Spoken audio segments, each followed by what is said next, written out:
Welcome back दोस्तों। आज मैं आपके सामने रिसेंटली तमिल लैंग्वेज में रिलीज हुई एक एंथोलॉजी बेस्ड मूवी को लेकर आया हूँ। इसका नाम है एक्चुअली ये मूवी थोड़ा लस्ट स्टोरीज जैसी होती है। मूवी में ओवरऑल से 4 एपिसोड्स है, मतलब 4 अलग अलग कहानियाँ। तो अब चलिए फटाफट से मूवी को स्टार्ट कर लेते हैं। उससे पहले लुटा दो प्यार, फॉलो ऑन इंस्टाग्राम। पहली कहानी में फिलिक्स नाम के एक 8th क्लास लड़के को दिखाया जाता है। फिलहाल फिलिक्स और उसका फादर टीवी में कुछ प्रोग्राम देख रहे होते हैं। इसी दरमियान में एक लिप लॉक का सीन चलने लगता है। उसी वक्त फिलिक्स का फादर चैनल चेंज कर देता है। फिलिक्स से कहने लगता है कि तुमने अभी तक अपना होमवर्क नहीं किया ना, पहले जाकर वो करो। दूसरे सीन में समीरा नाम की एक लड़की को दिखाया जाता है। अब इस लड़की की खास बात यह है कि इस लड़की के दिमाग में काफी सारे डाउट्स चलते रहते हैं। एक दिन तमिल टीचर स्टूडेंट्स को क्लास बोलते हुए ये कहने लगता है कि कुंती देवी को सूर्य देव ने वरदान दिया, उसी वरदान की वजह से कर्ण पैदा हुए। मतलब इस तरह से कुछ महाभारत की स्टोरी बोलते रहता है। अब समीरा अपने फ्रेंड से इसी के बारे में सवाल करने लगती है। क्या वरदान मिलने पर लड़कियां प्रेग्नेंट होती है? सूरज को देखने पर ही लड़कियां प्रेग्नेंट होती है? मतलब अगर हम भी सूरज को देखेंगे क्या हम भी प्रेग्नेंट हो जाएंगे? अब इसकी फ्रेंड भी बहुत ही बेवड़ी होती है। खैर उसी स्कूल में तारा नाम की एक साइंस टीचर भी होती है। इस तारा को नर्वसनेस कुछ ज्यादा ही होती है। तमिल टीचर जब जब तारा से क्लोजली बात करते रहता है, तारा यही चीज ऑब्जर्व करके अपने फ्रेंड के पास जाकर इसी के बारे में पूछने लगती है कि वो तमिल टीचर हमेशा मुझसे बात करते रहते हैं, लगता है वो मुझ पर लाइन मार रहे हैं। तारा की फ्रेंड भी यही कहने लगती है, अरे वो तमिल टीचर हर टीचर से ऐसे ही बात करते हैं, इट्स हिज नेचर। उसके बाद जब समीरा अपनी दीदी के साथ वापस घर जा रही होती है तो उसी डाउट के बारे में पूछने लगती है कि क्लास में सर ने ऐसी क्लास बोली, क्या हम भी सूरज को देखने पर प्रेग्नेंट हो जाएंगे? इसकी दीदी कहने लगती है, थत ऐसे कोई थोड़ी प्रेग्नेंट होता है, फिलहाल तुम छोटी बच्ची हो, खुद ब खुद समझ जाओगी। इस तरफ जब तारा अपने घर पर आती है तो इसके घर में कुछ पूजा वगैरह हो रही होती है। मतलब तारा की माँ बहुत ही ट्रेडिशनल होती है। हर रोज अपने घर में कोई ना कोई कीर्तन चलाती रहती है कॉलोनी वालों को इकट्ठा करके। और इसी तरह तारा की शादी की बात भी चल रही होती है। लड़के वाले ढूंढ रहे होते हैं तारा की फैमिली वाले। दूसरे दिन स्कूल में हेडमास्टर तारा को अपने कैबिन में बुलाकर कहने लगता है कि आपको 8th क्लास के बच्चों को सेक्स एजुकेशन की क्लास बोलनी होगी। यह सुनने के बाद तारा शॉक में रह जाती है। कहने लगती है, अरे सर वो तो छोटे बच्चे हैं और छोटे बच्चों को ऐसी क्लास मैं कैसे बोल सकती हूँ, और ऊपर से मैं एक लड़की हूँ sir, I can't handle this. अब दूसरी तरफ वो लड़का फिलिक्स समीरा को बहुत लाइक करते रहता है। यही बात फिलिक्स अपने एक फ्रेंड को भी बताने लगता है। इसका फ्रेंड फिलिक्स से यही कहने लगता है, तो फिर उसके पास जाकर बात तो करो ना। लेकिन फिलिक्स बहुत डरते रहता है। इसी दरमियान में जब समीरा कॉरिडोर से गुजर रही होती है तो फिलिक्स का फ्रेंड फिलिक्स को समीरा के ऊपर धक्का देने पर फिलिक्स गलती से समीरा को किस कर देता है गाल पर। यह देखकर समीरा के तो होश ही उड़ जाते हैं। फिलिक्स बार बार समीरा को सॉरी बोलने लगता है कि समीरा सॉरी, गलती से हो गया। अब ये बेवड़ी लड़की समीरा बाथरूम में जाकर बहुत रोने लगती है कि अब मैं प्रेग्नेंट हो जाऊंगी। दूसरी तरफ तारा अपने फ्रेंड के पास आकर कहने लगती है कि अरे टीचर, बायोलॉजी में आने वाले बॉडी पार्ट्स के बारे में एक्सप्लेन करते समय बच्चों के अंदर स्माइल देखने को मिलती है। ऐसे में अगर हम बच्चों को सेक्स एजुकेशन देंगे तो शायद उनका दिमाग भटक सकता है। क्लास में लड़कियां होती है, लड़के होते हैं, ये भी कोई बताने का सब्जेक्ट है? इसकी फ्रेंड कहने लगती है कि आजकल में सेक्स एजुकेशन बहुत ही इम्पोर्टेंट है। एजुकेशन मिलेगी तो तभी तो कुछ बात पता चलेगी, और वैसे भी तुम एक साइंस टीचर हो, तुम्हें ही ऐसी क्लासेस बोलनी चाहिए। इस तरफ समीरा फिलिक्स के पास आकर कहने लगती है, अरे यार ये तुमने क्या कर दिया, तुमने मुझे किस क्यों किया, अब मैं प्रेग्नेंट हो जाऊंगी, अगर घर में ये बात पता चलेगी तो मुझे मार ही देंगे। फिलिक्स समझाने लगता है, अरे समीरा मुझे माफ कर दो, सब कुछ एक्सीडेंटली हो गया, तुम घबराओ मत, कुछ भी नहीं होगा। तारा वापस अपने घर पर आकर वॉशरूम के शीशे में देखकर अपने आप में कॉन्फिडेंस बिल्ड करने लगती है। अपने आप में यही कहने लगती है कि तारा तुम ये चीज कर पाओगी, आखिरकार तुम एक साइंस टीचर हो, कभी ना कभी तो एजुकेशन देनी चाहिए। लेकिन मैं एक लड़की हूँ, ये क्लास में कैसे बोलूँ? खैर जो भी हो, तारा कॉन्फिडेंस हासिल करके दूसरे दिन क्लास में जाकर सेक्स एजुकेशन की क्लास बोलने का डिसाइड कर लेती है। लेकिन ये बहुत ही नर्वस होने लगती है। मेन क्लास बोलने के बजाय इधर उधर की बातें करती रहती है स्टूडेंट से। मतलब वही सिलेबस कहाँ तक हुआ, क्या आप सब लोगों ने अपना होमवर्क किया, सेक्स का वर्ड ही इसके हाथों से लिखा नहीं जाता। सो फाइनली तारा हार मानकर एचएम के पास जाकर यही बात कहने लगती है कि सर मैं ये चीज नहीं कर पाऊंगी। एचएम भी कहने लगता है कि अगर तुम स्कूल में रहना चाहती हो तो बच्चों को सेक्स एजुकेशन देना ही होगा, अब डिसीजन तुम्हारे हाथ में है। अब तारा को क्या जवाब दे ये कुछ भी समझ में नहीं आता। क्योंकि जॉब का सवाल है। कहने लगती है कि सर मैं थोड़ा सोच के बताऊंगी। इस तरफ क्लास में फिलिक्स अपने फ्रेंड से यही कहने लगता है कि मैंने समीरा को किस किया ना, अब समीरा घबरा रही है कि वो प्रेग्नेंट हो जाएगी। इसका फ्रेंड डांटने लगता है, अरे यार क्या तुम दोनों पागल हो, किस करने से थोड़ी प्रेग्नेंट होते हैं, मैं तुम्हें एक सीडी देता हूँ उसे देखो तब तुम्हें ये बात पता चलेगी। इस तरह से फिलिक्स को वो वाली सीडी देने लगता है। अब घबराहट में फिलिक्स वो सीडी अपने रिकॉर्ड में रख देता है। उसी वक्त समीरा सारे क्लास वालों के रिकॉर्ड्स कलेक्ट करने लगती है तारा मिस को देने के लिए। जब तारा मिस सारे स्टूडेंट्स के रिकॉर्ड्स कलेक्ट करके वहाँ से जा रही होती है तो तभी एक अटेंडर तारा को कीर्तन की एक सीडी देने लगता है, क्योंकि इसकी माँ ने पूछा था। थोड़ी देर के बाद फिलिक्स अपने फ्रेंड से पूछने लगता है, क्या सच में वो सीडी देखने पर पता चलेगा कि प्रेग्नेंट कैसे होते हैं? तो फिर पहले ये सीडी समीरा को दिखानी पड़ेगी, क्योंकि वही तो घबरा रही है। इस तरह से फिलिक्स समीरा के पास जाता है वो सीडी देने के लिए, लेकिन ऑफकोर्स बैग में वो सीडी मौजूद नहीं होती। तब जाके फिलिक्स को याद आता है, अरे मैंने तो वो सीडी किताब में रख दिया था, अब वो तारा मिस के पास है। तो फिलिक्स और उसका फ्रेंड प्लान बनाकर तारा मिस के पास से वो वाली सीडी निकाल लेते हैं स्टाफ रूम में जाकर। बाद में जब फिलिक्स वापस अपने घर पर आता है तो इसके माँ बाप सोने के बाद अपने बैग से वो सीडी निकालता है टीवी में प्ले करने के लिए। उसी वक्त इसके माँ बाप जाकर फिलिक्स से पूछने लगते हैं कि ये कौन सी सीडी है, इतनी रात को कौन सी मूवी देख रहे हो? फिलिक्स घबराते हुए कहने लगता है कि पापा ये सीडी मेरे फ्रेंड ने दिया। दूसरी तरफ जब तारा अपने बाथरूम में स्नान कर रही होती है तो अपनी माँ को उस सीडी के बारे में बताने लगती है कि आज अटेंडर ने कीर्तन की एक सीडी दी, देखो मेरी बैग में होगी। एक्चुअली तारा की माँ ने आज भी अपने घर में एक पूजा रखी होती है सारे कॉलोनी वालों को इकट्ठा करके। इस तरफ फिलिक्स का फादर जब वो सीडी प्ले करने लगता है तो उसमें तो कीर्तन चलने लगता है। फिलिक्स से कहने लगता है, अरे इसके लिए तुम इतना घबरा गए, ये तो भक्ति वाली सीडी है। अब इस तरफ जब तारा की माँ भक्ति वाली सीडी समझकर जब प्ले करने लगती है तो वो वाली सीडी निकल कर आती है। ये देखकर सारे लोग बहुत शर्मिंदा हो जाते हैं। तारा भी फटाफट से अपने बाथरूम से बाहर आकर शॉक में रह जाती है। सारे मोहल्ले वाले तारा की माँ को बहुत डांटने लगते हैं कि आपके घर में आप लोग ऐसी भी सीढ़ियाँ रखते हो, छी छी छी, सारा माहौल गंदा कर दिया। तारा की माँ गुस्से में आकर तारा को एक छापड़ लगाती है। दूसरे दिन स्कूल में फिलिक्स अपने फ्रेंड को यही बात बताने लगता है कि मुझे लगता है कि सीरीज एक्सचेंज हो गई है, अब तो तारा मैम मुझे पकड़ लेगी, मुझे बहुत मारेगी पीटेगी। थोड़ी देर के बाद तारा अपनी क्लास में आकर सारे स्टूडेंट्स को उनके रिकॉर्ड्स देने लगती है और सच में तारा बहुत ही गुस्से में होती है। उसी वक्त तारा स्टूडेंट्स से कहने लगती है कि स्टूडेंट्स आज मैं आपको एक बहुत ही इम्पोर्टेंट क्लास बोलने वाली हूँ, सेक्स एजुकेशन। इस तरह से इसके बारे में क्लास बोलने लगती है, क्योंकि इसी उम्र में इसके बारे में बच्चे जानेंगे तो तभी तो इनके डाउट्स क्लियर होंगे, वरना इसी उम्र में ये लोग भटक सकते हैं। समीरा भी समझ जाती है कि प्रेग्नेंट कैसे होते हैं। खैर दूसरी कहानी में दो बंदों को दिखाया जाता है, अर्जुन और मीरा। मीरा अर्जुन से मुलाकात करने के लिए किसी रेस्टोरेंट पर आती है। एक्चुअली इन दोनों की शादी हो चुकी होती है, एक दूसरे के साथ नहीं, अलग अलग बंदों से। कुछ सालों पहले ये दोनों एक दूसरे के साथ रिलेशनशिप में थे, बाद में ब्रेकअप होने की वजह से इन दोनों ने दूसरे लोगों से शादी कर ली। अब रिसेंटली मैसेजेस वगैरह करके ये दोनों इस रेस्टोरेंट पर मुलाकात करते हैं। बहुत सालों के बाद ये दोनों मिल रहे होते हैं। मुलाकात करते ही एक दूसरे के हालचाल के बारे में पूछने लगते हैं कि तुम कैसी हो, खाने के लिए क्या ऑर्डर करूं?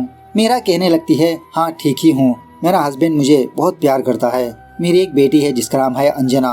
अर्जुन कहने लगता है, व्हाट ए कोइंसिडेंस, मेरी बेटी का नाम भी अंजना है। मतलब जब ये दोनों रिलेशनशिप में थे डिसाइड कर लिया था कि ये दोनों अपने बच्चों के नाम यही रखेंगे अगर लड़की हुई तो। थोड़ी देर तक ये दोनों अपनी पुरानी यादें ताज़ा करने लगते हैं कि जब ये दोनों रिलेशनशिप में थे कहाँ कहाँ पर गए थे, कैसे एक दूसरे के साथ टाइम बिताया था। इसी दरमियान में अर्जुन मीरा को एक रिंग गिफ्ट करने लगता है। मतलब ये रिंग अर्जुन ने एंगेजमेंट के लिए खरीदा था, लेकिन उससे पहले इन दोनों का ब्रेकअप हो चुका था। आज के दिन मौका मिलने पर यही गिफ्ट मीरा को देने लगता है। मीरा कहने लगती है, अरे अर्जुन अब इसकी क्या जरूरत है, अब तो मेरी शादी हो चुकी है, एक बच्ची है, सॉरी मैं ये रिंग नहीं ले सकती। अर्जुन भी उदास होकर मीरा से माफी मांगने लगता है कि सॉरी मैंने नहीं सोचा था कि तुम ऐसे रिएक्ट करोगी। मीरा अर्जुन को एक स्माइल देते हुए कहने लगती है, जस्ट चिल यार, मैं तो तुमसे मजाक कर रही थी। इस तरह से अर्जुन के पास से वो रिंग ले लेती है। बाद में मीरा अर्जुन से कहने लगती है कि एक्चुअली तुमसे मुलाकात करने की एक वजह है, मुझे समझ में नहीं आ रहा कि मैं ये बात किससे शेयर करूं। कुछ चीजें हर किसी को भी नहीं बता सकते ना, तो मैंने सोचा तुम बेस्ट हो। अर्जुन पूछने लगता है, क्या तुम्हारी लाइफ में कोई प्रॉब्लम है? मीरा कहने लगती है कि एक्चुअली मेरे और मेरे हस्बैंड के बीच बहुत प्यार है।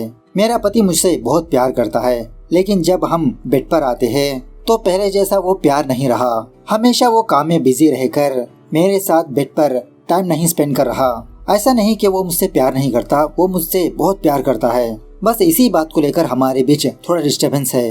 अर्जुन कहने लगता है, अरे यार, हर लड़की की यही कहानी है। मर्द के ऊपर काफी सारी जिम्मेदारियां होती है और इसी तरह काम की वजह से अपनी पर्सनल लाइफ को इतना टाइम नहीं दे पाते। मीरा कहने लगती है, अच्छा, क्या मर्दों के लिए ही रिस्पॉन्सिबिलिटीज है? क्या हम औरतें अपनी रिस्पॉन्सिबिलिटीज नहीं निभाती? काम और पैसा ही रिस्पॉन्सिबिलिटी नहीं है, फैमिली को भी टाइम देना चाहिए। शादी के पहले दिनों में हम दोनों के बीच बहुत ही अच्छा चल रहा था, लेकिन कुछ सालों से मेरा हस्बैंड मेरी फीलिंग्स को समझ ही नहीं रहा। मैं मेरे हस्बैंड से खुल के बात ही नहीं कर पा रही हूँ। हमेशा अपने आप में ही सवाल करके उसका जवाब ढूंढती रहती हूँ। समझ में नहीं आ रहा कि मेरे फीलिंग्स मेरे हस्बैंड को कैसे समझाऊं। अर्जुन कहने लगता है कि मीरा, मेरी लाइफ भी कुछ ऐसी ही है। अपनी वाइफ के बारे में सुनाने लगता है कि हमेशा इसकी बीवी अर्जुन को इम्प्रेस ही नहीं करती। हमेशा अर्जुन ही अपनी बीवी को सरप्राइजेस देता, इम्प्रेस करने की कोशिश करता। दोनों तरफ से एफर्ट होगा तभी तो हैप्पी रिलेशनशिप होगा ना। हमारी बेटी पैदा होने के बाद मेरी बीवी अपने लुक्स के ऊपर बहुत ही कॉन्शियस हो गई। वो यही सोच रही है कि वो माँ बनने के बाद इसका लुक बिगड़ गया, वो अच्छी नहीं नजर आ रही। जब भी मैं उसके पास जाता हूँ तो वो कमरे के लाइट्स ऑफ कर देती है ताकि मैं उसका चेहरा ना देखूं काम करते समय। वो खुद अपनी ब्यूटी को लेकर इनसिक्योर है। हर लड़की जब माँ बनती है तो उसके अंदर काफी सारे बदलाव आते हैं। ये चीज हर लड़की को एक्सेप्ट करना चाहिए, लेकिन मेरी बीवी उल्टा बहुत फील हो रही है। मुझे फर्क नहीं पड़ता कि मेरी बीवी कैसी है, जब भी मैं उसकी आंखों में देखता हूँ तो मेरे अंदर फीलिंग्स जाग जाती है, प्यार उभर आता है। इस तरह से देखते ही देखते अर्जुन मीरा का हाथ पकड़ने लगता है। एक दूसरे की आंखों में आंखें डालकर देखने लगते हैं। उसी वक्त मीरा को फीलिंग्स आने पर वो फटाफट से वॉशरूम पर जाती है। थोड़ी देर के बाद अर्जुन वॉशरूम के पास आकर मीरा को साइड में हटाकर कहने लगता है कि बाहर मेरे पापा के फ्रेंड बैठे हैं, अगर वो हम दोनों को एक साथ देख लिया तो मेरी वाइफ को जाकर बता देंगे।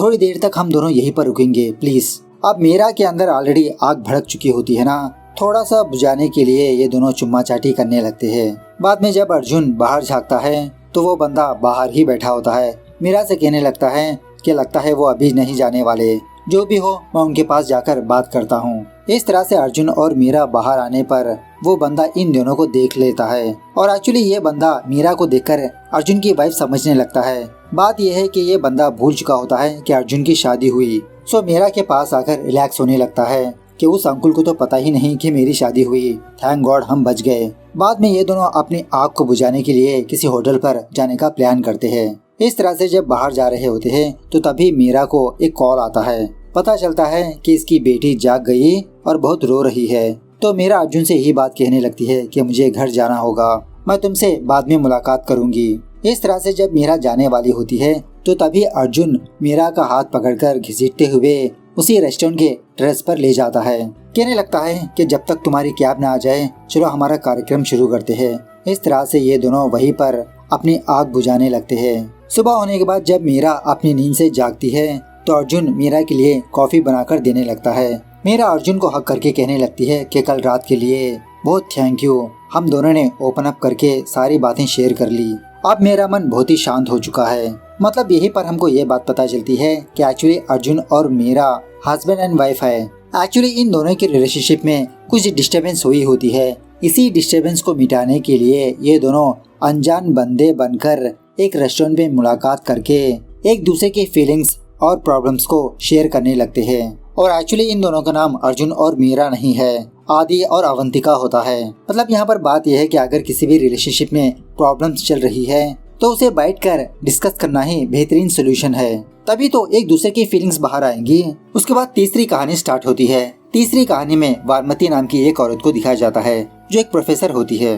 वारमती की ऑलरेडी शादी हो चुकी होती है, लेकिन इसका हस्बैंड इसके साथ नहीं रहता। मतलब बात यह है कि वारमती की शादी होने के 3 महीनों के बाद ही वारमती का हस्बैंड बॉर्डर पर चला जाता है। इसका हस्बैंड एक सोल्जर होता है। इन 3 महीनों में वारमती अपने हस्बैंड के साथ बहुत ही खुश थी, लेकिन जब इसका हस्बैंड इससे दूर हो जाता है तो ये बहुत दुखी होने लगती है। 4 सालों तक वारमती अपने हस्बैंड के साथ फोन में बातें शातें किया करती थी, लेकिन सडनली एक दिन इसके हस्बैंड से वानमती को मैसेजेस और फोन आना बंद हो जाते हैं। वानमती कुछ आर्मी ऑफिसर को कॉल करके पूछने पर यह बात पता चलती है कि वानमती का हस्बैंड मिस हो गया। अभी तक वानमती को ये बात पता नहीं होती क्या इसका हस्बैंड जिंदा है या मर चुका है, कहाँ पर है, क्या कर रहा है। बस ऐसे ही अपनी जिंदगी गुजारती रहती है। वानमती के घर वाले भी वानमती की दूसरी शादी नहीं करते। यही कहने लगे थे कि जब तक तुम्हारे पति का कोई भी पता नहीं लग जाता तुम दूसरी शादी नहीं कर सकती। अब वानमती खाली ना बैठते हुए पढ़ाई करके एक प्रोफेसर बनती है। बाद में जब वानमती अपने कॉलेज पर आती है तो रिसेंटली इसकी एक कोलीग की शादी हुई होती है। दो फ्रेंड्स हनीमून के बारे में डिस्कस करते रहते हैं कि तुम्हारी तो नई नई शादी हुई है, हनीमून पर कहाँ पर जा रही हो। यह सुनने के बाद वानमती थोड़ा सा डिसअपॉइंट होने लगती है। थोड़ी देर के बाद वानमती ऑटो में बैठकर कहीं पर जाने लगती है। एक्चुअली वानमती तमिल नाम के एक बंदे से मिलने के लिए आती है। स्कूल डेज में ये दोनों बहुत ही अच्छे फ्रेंड्स थे। फ्रेंड्स क्या, एक्चुअली तमिल वानमती से बहुत प्यार करता था, मतलब वन साइडेड लव। इंस्टाग्राम के जरिए से ये दोनों एक दूसरे को मैसेज करके आज वानमती तमिल से मिलने के लिए उसके घर पर आती है। तमिल वानमती को देखकर कहने लगता है कितने दिन बीत चुके हैं ना। वानमती कहने लगते हैं दिन नहीं साल बीत चुके हैं। तमिल वानमती से चाय या कॉफी के लिए पूछता है। वानमती कहने लगती है नहीं मैं बाहर का कुछ भी नहीं खाती, इवन हमारे कॉलेज की कैंटीन का भी नहीं खाती। तमिल कहने लगता है कि आज एक दिन के लिए अपने रूल्स तोड़ दो। इस तरह से अपने काम वाली को बोलकर चाय या कॉफी मंगवाता है। बाद में तमिल वानमती से उसकी लाइफ के बारे में पूछने लगता है, क्या तुमने हमारे पुराने दोस्तों से मुलाकात की। वानमती भी सारी बातें बताते हुए तमिल से कहने लगती है कि मेरी शादी होने के बाद तुमने एक बार भी मुझसे बात करने की कोशिश नहीं की, मेरे बारे में जानने की कोशिश नहीं की। तमिल कहने लगता है अरे वानमती, मैं तुम्हें कैसे भूल सकता हूँ। जब मैं अपनी बीवी से तुम्हारे बारे में जिक्र करता हूँ। मैंने मेरी वाइफ को तुम्हारी फोटो भी दिखाई, उसने कहा कि ये तो बहुत ही सुंदर है। वानमती तमिल की लाइफ के बारे में पूछने लगती है। तमिल कहने लगता है कि मैंने तो अपनी कजन से ही शादी की। पहले मैंने अपने माँ बाप से कहा कि मुझे ये शादी बिल्कुल पसंद नहीं, लेकिन शादी होने के कुछ सालों के बाद सब कुछ सेट हो गया। हमारी एक बेटी भी है। वानमती कहने लगती है कि तुमने तो अच्छी खासी पढ़ाई कर ली, लेकिन मेरे माँ बाप ने मेरी पढ़ाई ही नहीं की, मेरी ओपिनियन के बारे में पूछा ही नहीं। एक दिन जब मैं कॉलेज से वापस आई तो सडनली मेरे घर पर लड़के वाले बैठे थे। मेरे पिताजी ने मेरी राय भी नहीं पूछी, क्या तुम्हें ये शादी पसंद है या नहीं, लड़का पसंद है या नहीं। बड़े लोग एक दूसरे में डिस्कस करने के बाद मेरी शादी करवा दी। शादी के बारे में नहीं जानती थी, उस उम्र में ही मेरी शादी करवा दी। उसी तरह मेरी पढ़ाई भी स्टॉप हो गई। 3 महीनों तक मेरी लाइफ अच्छी खासी गुजर रही थी, लेकिन उसके बाद मेरा हस्बैंड बॉर्डर पर चला गया। बाद में 4 सालों के बाद ये बात पता चली कि मेरा हस्बैंड मिसिंग है।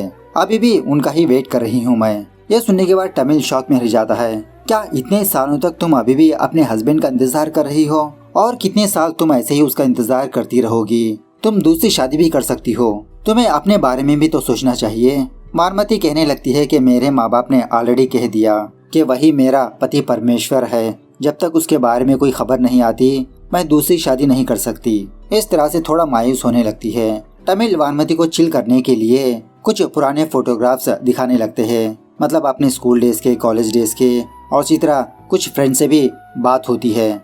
उसके बाद वानमती तमिल से कहने लगती है अगर तुम स्कूल डेज में ही मुझे प्रपोज करते तो शायद मैं तुम्हारे प्यार को एक्सेप्ट कर लेती, तो मेरी लाइफ कुछ अलग ही होती ना। मतलब अगर हम दोनों की शादी होती तो आज मैं इस तरह से सफर नहीं कर रही होती। शायद मुझे तुमसे वो सारी चीजें मिलती जो अब मैं मिस कर रही हूँ। Love, affection, moral support, physical need, family, सब कुछ। तमिल कहने लगता है कि वानमती मैं हमेशा के लिए तुम्हें लाइक ही करता हूँ। ये सुनने के बाद वानमती फटाफट से तमिल को हक करने लगती है, बहुत ही इमोशनल होकर। अब दोनों के अंदर आग भड़कने पर ये दोनों अपनी आग को भी बुझाने लगते हैं। यह होने के बाद तमिल थोड़ा गिल्ट महसूस होने लगता है। वानमती तमिल को देखकर कहने लगती है कि तुम इस चीज के बारे में गिल्ट महसूस मत हो। हम दोनों के बीच जो कुछ भी हुआ वो एक्सीडेंटली हो गया, और उसी तरह आज हमारे बीच जो हुआ उस चीज को भूलकर तुम अपने फैमिली के साथ हैप्पीली रहो। इस तरह से तमिल से बोलकर बहुत ही रोते हुए अपने घर वापस जाने लगती है। जब वानमती अपने घर वापस आती है तो इसको एक बहुत बड़ा झटका मिलता है।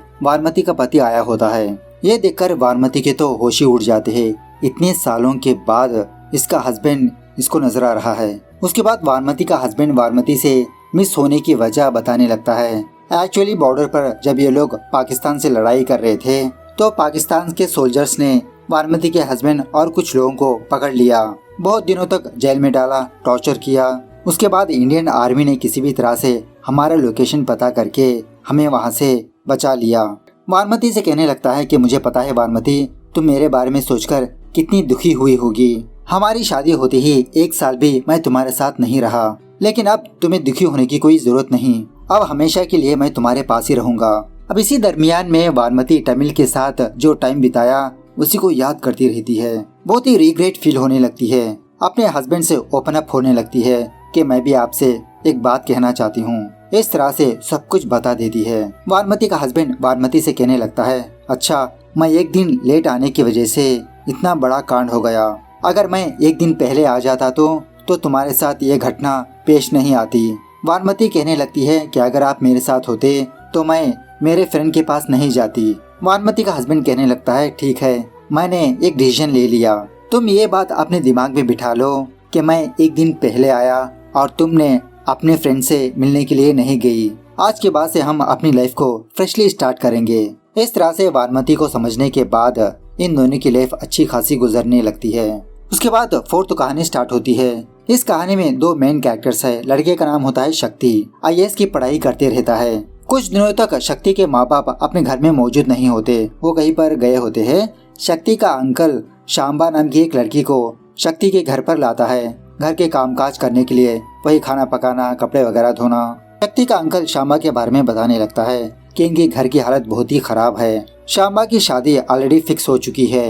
जब तक इसकी शादी नहीं होती वो इसी घर में काम करेगी। शांबा की माँ को पैसों की सख्त जरूरत है। इस तरह से जब शक्ति से बोल रहा होता है तो किचन में शांबा बहुत फील होती रहती है। यहाँ पर एक और बात यह है कि शांबा ने 10वीं तक पढ़ाई की और ये डिस्ट्रिक्ट टॉपर होती है, लेकिन अफसोस इसको अपनी पढ़ाई छोड़नी पड़ी। खैर, दूसरे दिन शांबा शक्ति के लिए चाय बनाकर लाकर देती है, उसे नींद से जगाकर पूछने लगती है कि आपको नाश्ते में क्या चाहिए। शक्ति कहने लगता है कि पहले तो तुम मुझे आप कहकर मत बुलाओ, मुझे नाम से बुलाओ। मेरा नाम शक्ति है और मैं तुम्हें श्याम कहकर बुलाऊंगा। चाय पीने के बाद शक्ति शांबा से हल्के से फ्लर्ट करने लगता है कि चाय तो बहुत ही अच्छी है, बिल्कुल आपकी तरह। यहाँ पर एक और बात यह है कि शक्ति को सिगरेट और दारू की हल्के से आदत होती है, थोड़ा चुप चुप के पीते रहता है। खैर, रात होने के बाद जब शक्ति डीपली अपनी पढ़ाई कर रहा होता है तो शांबा शक्ति के कमरे के पास आकर बस उसे ही देखती रहती है। शक्ति ऑब्जर्व करके पूछने लगता है कि मुझे तुम ऐसे क्यों देख रही हो। शांबा कहने लगती है कि मुझे पढ़ाई करने वाले बहुत पसंद है। जब आप इस तरह से पढ़ाई कर रहे हो तो मुझे बहुत ही अच्छा लग रहा है। शक्ति शांबा को एक किताब की मीनिंग समझाने लगता है कि किस तरह से इंसान को अपनी लाइफ में डिसिप्लिन होना चाहिए। इसी डिसिप्लिन के साथ वो अपने गोल को अचीव करेगा। इस तरह से शांबा को कुछ अच्छी बातें सुनाने लगता है। शांबा शक्ति की बहुत ही अच्छे से केयरिंग करती रहती है, टाइम पर खाना देना, चाय देना, बिस्किट देना। अब इसी दरमियान में शक्ति को किसी के साइड से बार बार कॉल्स आते रहते हैं। शांबा इसी के बारे में पूछने लगती है, क्या तुम्हारी गर्लफ्रेंड है? यह सुनने के बाद शक्ति शांबा को गुस्से भरी निगाहों से देखने लगता है। खैर, थोड़ी देर के बाद बारिश होने वाली होती है, जिसकी वजह से शांबा सारे कपड़े अंदर आने लगती है। अब इसी दरमियान में शक्ति शांबा को थोड़ा हवस भरी निगाहों से देखने लगता है। उसके पास जाकर हल्के से फ्लर्ट करने लगता है। एक्चुअली शांबा शक्ति को बहुत भा जाती है। बाद में शक्ति शांबा से उसके शादी के बारे में पूछने लगता है तो शांबा बहुत ही फील होते हुए शक्ति से कहने लगती है कि एक्चुअली मेरे पिताजी की डेथ हो गई। उसके बाद हमारे घर की हालात ही बिगड़ गई। फाइनेंशियली बहुत ही प्रॉब्लम्स में फंस चुके हैं हम। मेरी माँ आंगनवाड़ी में काम करने लगी। घर में पैसे ना होने की वजह से ही मेरी माँ ने मेरी आगे की पढ़ाई नहीं करवाई। मुझे तो आगे की पढ़ाई करने की बहुत ही ख्वाहिश है, लेकिन क्या करें, यही है मेरी लाइफ। मैंने इस चीज को एक्सेप्ट कर लिया। अब मेरी माँ मेरे लिए एक रिश्ते को ढूंढा है। घर बेचकर वो मेरी शादी करना चाहती है। मुझे तो अभी शादी करना बिल्कुल भी पसंद नहीं। मेरा होने वाला हस्बैंड एक ड्राइवर है। मेरी शादी के लिए और भी पैसे चाहिए, मेरी माँ जमा कर रही है। इस तरह से बहुत फील होने लगती है। शक्ति कहने लगता है कि देखो, हर एक की लाइफ में कोई ना कोई प्रॉब्लम्स होती है। हर एक के भी अपने अपने सपने होते हैं। जैसा मेरा सपना है IAS ऑफिसर बनना। और हाँ, तुमने मुझसे पूछा था ना कि हमेशा मुझे कौन कॉल करती है, वो मेरी गर्लफ्रेंड है अनु। पहले तो हम दोनों के बीच अच्छा खासा चल रहा था, लेकिन बाद में सारी चीजें बिगड़ गई। एक दिन अनु ने कांड करने के लिए मुझे फोर्स किया, लेकिन मुझे ऐसे करना बिल्कुल भी पसंद नहीं था। मैंने अनु से कहा कि सारी चीजें ऑर्गेनिकली होनी चाहिए, लेकिन उसी दिन से अनु मुझे टॉर्चर करने लगी। हमेशा मुझे कॉल्स करके तंग करती रहती। अनु से दूर होने के बाद मुझे ये बात पता चली कि शायद मैं अनु से प्यार ही नहीं करता, मतलब हमारे बीच प्यार ही नहीं था। लेकिन जब मैंने तुम्हें पहली बार देखा तब मुझे प्यार की असली मीनिंग समझ में आई। तुम्हारे ऊपर से मेरा ध्यान ही नहीं हट रहा। जब भी मैं तुम्हारी आंखें देखता हूँ, तुम्हारी आंखों से ही बात करता हूँ। जैसा लगता है कि हमारा जन्मों जन्मों का रिश्ता है। अभी भी मैं तुमसे बात कर रहा हूँ तो मेरे अंदर एक अजीब की फीलिंग है। तभी शांबा कहने लगती है, नहीं नहीं, मैं कल यहाँ से चली जाऊंगी। शक्ति शांबा का हाथ पकड़कर कहने लगता है, क्या मैं तुम्हें हक कर सकता हूँ? लेकिन शांबा कुछ भी जवाब नहीं देती, चुपचाप वहाँ से चली जाती है। लेकिन दूसरे दिन शांबा वापस अपने घर पर नहीं जाती, वो शक्ति के पास ही रहती है। अब शक्ति शांबा को देखते हुए बहुत फील होने लगता है कि इसने इसके प्यार को एक्सेप्ट नहीं किया। इसका पढ़ाई पर ध्यान ही नहीं जाता, हमेशा शांबा को ही देखते रहता है। देखते ही देखते बहुत ही डिप्रेशन में जाने लगता है। बिना पढ़ाई किए हमेशा दारू और सिगरेट पीते रहता है। शक्ति की हालत को देखकर भी शांबा बहुत फील होने लगती है। अब 2 दिनों के बाद एग्जाम होने वाला होता है। उसी रात शक्ति का एक फ्रेंड शक्ति को कॉल करने पर शक्ति रोते हुए अपने फ्रेंड से कहने लगता है कि अरे यार, मुझे लगता है कि मैं ये कर नहीं पाऊंगा। मैंने ढंग से पढ़ाई नहीं की, मेरा सपना सपना ही रह जाएगा। शक्ति की बातें शांबा भी सुन रही होती है, ये भी बहुत रोने लगती है। दूसरे दिन अनु शक्ति से मिलने के लिए उसके घर पर आती है। शांबा को देखकर कहने लगती है, अच्छा, इस काम वाली के लिए तुमने मुझे छोड़ा, जो इसके पास है वही सारी चीजें मेरे पास भी तो है। शक्ति कहने लगता है कि प्लीज अनु, तुम यहाँ से चली जाओ, मैं बहुत ही टायर्ड हूँ। अनु शक्ति को डांटते हुए कहने लगती है कि मैंने तुमसे प्यार किया, ये मेरी बहुत बड़ी गलती है। सच में तुम एक बहुत ही फालतू बंदे हो, इसीलिए काम वाली बाई ने भी तुम्हें रिजेक्ट किया। इस तरह से जलील करके चली जाती है। अब उसी रात जब शक्ति शांबा के कपड़े लेकर उसकी याद में सो रहा होता है तो उसी वक्त शांबा शक्ति के बगल में आकर सो जाती है। इन दोनों के बीच कुच्चू मुच्चू होने लगता है। सुबह जब शक्ति अपनी नींद से जागता है तो इसके बगल में शांबा नहीं होती। बस शांबा सुनहरे यादें देकर शक्ति की जिंदगी से हमेशा के लिए चली जाती है। मतलब यहाँ पर शांबा शक्ति को ये फील कराती है कि शक्ति के अंदर कोई भी कमी नहीं है। बाद में शक्ति अपने IAS की पढ़ाई कंप्लीट करने लगता है। इस तरह से ये होल मूवी यहाँ पर दी एंड होती है। तो मूवी कैसे लगी कमेंट करके बताना जरूर। मिलते हैं अगली वीडियो में, तब तक take care, bye bye, see you soon.